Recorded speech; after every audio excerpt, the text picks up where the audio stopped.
Bismillahirrahmanirrahim. Assalamualaikum warahmatullahi wabarakatuh. Alhamdulillah. Ya. Sebelumnya saya berterima kasih kepada semua panitia, segenap pengurus Masjid Ar-Rahman, terutama Kiai Haji Fuad yang sudah memberi saya kesempatan memberikan saya kesempatan untuk hadir di sini bersilaturahmi dengan keluarga-keluarga yang ada di Blitar. Alhamdulillah dengan berkah Al-Quran.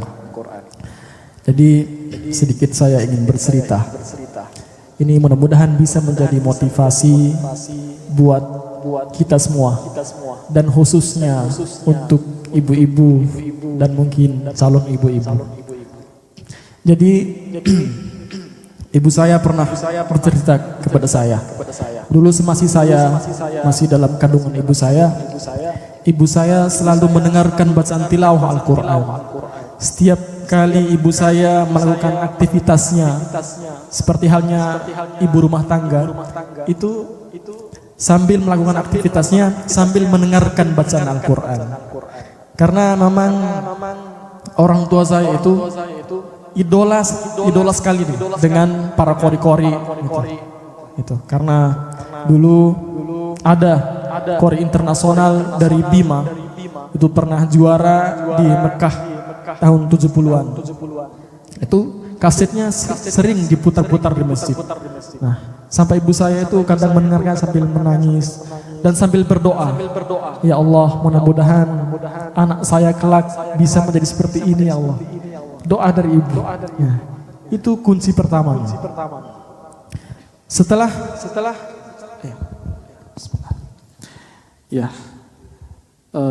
setelah saya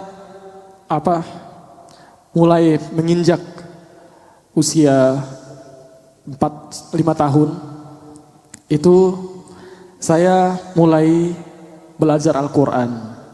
Dan alhamdulillah memang di sisi lain Allah memberikan anugerah kepada saya berupa suara yang indah, suara yang bagus gitu. Tapi kita juga perlu disiplin. Nah, alhamdulillah orang tua saya itu karena sangat mengimpikan anaknya itu menjadi seorang qori, jadi diantarlah ke guru ngaji. Nah, ke guru ngaji belajar tentang tajwidnya, tentang makharijul hurufnya, lagu-lagunya dan sebagainya. Dan juga di rumah itu saya sering diperdengarkan bacaan tilawah Quran oleh kori-kori Indonesia, yaitu banyak gitu. Kori-kori dari Medan itu Ustadz Darwin Hasibuan, kori dari Jawa Barat itu Kiai Haji Mukmin Mubarak, Kiai Haji Muammar ZA juga. Sering saya dengar kasetnya, sampai saya itu bisa menjiplak ataupun membawakan variasi-variasinya beliau itu, dan itu tidak mengenal tempat, tidak mengenal waktu. Saya latihan, saya baca Quran. Setiap kali saya pergi main-main bersama teman-teman itu pasti mengaji. Misalkan lagi pergi main itu, kullau kana al-bahru midadan li kalimati rabbi lanafidal bahru qabla an tanfada kalimatu rabbi. Pokoknya yang ada di kaset itu saya ikutin, saya praktekin setiap kali mau kemana-mana, mau pergi main, mau pergi sekolah ngaji gitu, pulang sekolah ngaji, sampai di toilet pun ngaji. Saking asiknya, ya. Nah, tapi ketika saya menyetorkan apa yang saya sudah hafal tersebut kepada guru ngaji saya, ternyata masih banyak dari makharijul hurufnya yang salah. Jadi mulai saat itulah saya belajar tentang makharijul huruf, tajwid dan lain sebagainya itu, tentang lagu-lagunya. Nah, setelah belajar saya mulai ikut MTQ. Nah, mulai ikut MTQ pertama itu dulu kelas 4 SD itu menghafal surat-surat pendek, alhamdulillah juara 1. Itu dapat hadiah 15.000 waktu itu. Sama buku satu losin. Alhamdulillah. Nah, setelah itu orang tua saya, karena di Bima itu ada tradisi setiap kali ada orang yang meninggal, itu kan ada istilahnya itu kita takziah gitu. Apa namanya? Ada acara 3 hari, 44 hari itu buat keluarga yang meninggal itu kita datangi gitu. Mulai dari hari pertama sampai hari ke-7 itu kita ngaji di rumah orang yang meninggal itu. Nah, disitulah saya mulai melatih mental itu, tampil di depan banyak orang gitu. Nah, sampai saya ikut MTQ pertama tilawah itu kelas 6 SD. Nah, mulai dari tingkat desa alhamdulillah juara 1, tingkat kecamatan, kabupaten, provinsi, nasional juara 1 terus. Nasional di Ambon dulu 2012 dan sampai ke tingkat internasional di Singapura alhamdulillah juara 1. Nah, dan itu luar biasa pengorbanan dari orang tua. Setiap hari itu antar saya ke guru ngaji gitu. Tidak mengenal lelah gitu. Setiap pagi, malam itu disuruh latihan. Kadang setelah latihan di pagi hari itu disuruh olahraga gitu. Biar napas kita itu bisa terlatih gitu, panjang gitu. Dan juga ini sekalian menjawab pertanyaan dari anak tadi itu. Ketika saya latihan itu, saya membiasakan diri membaca dengan ayat-ayat yang panjang. Misalnya membaca surah Al-Fatihah itu mulai dari Alhamdulillahirrabbilalamin sampai waladhdallin gitu. Diulang berkali-kali gitu, sampai bisa gitu. Dipraktekkan ya, tapi suara agak udah.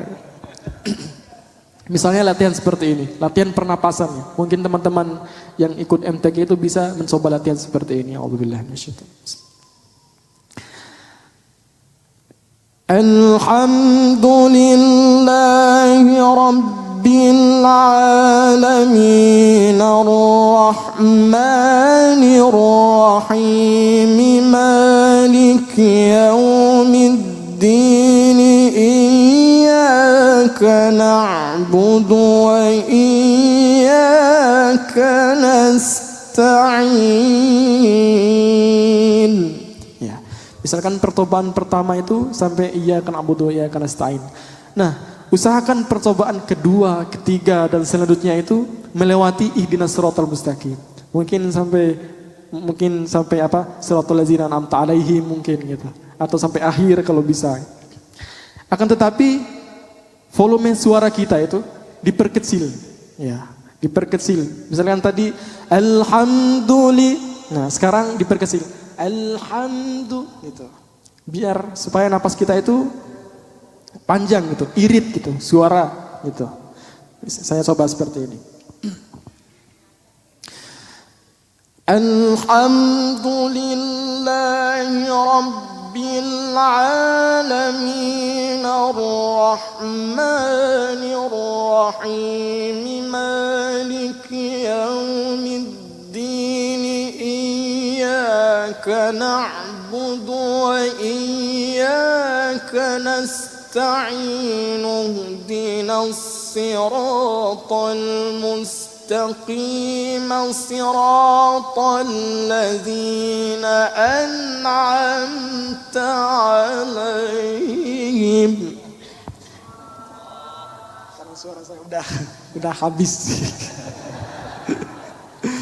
Ya, nah, latihan seperti itu, berlanjut-lanjut gitu, disambung ayatnya. Itu bisa membuat pernapasan kita itu menjadi panjang.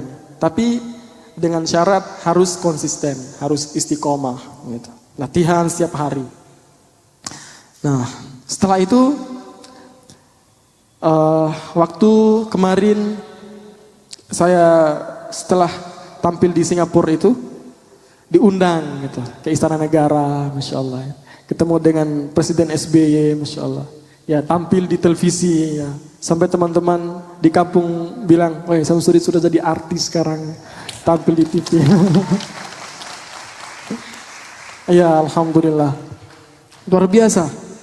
Itu banyak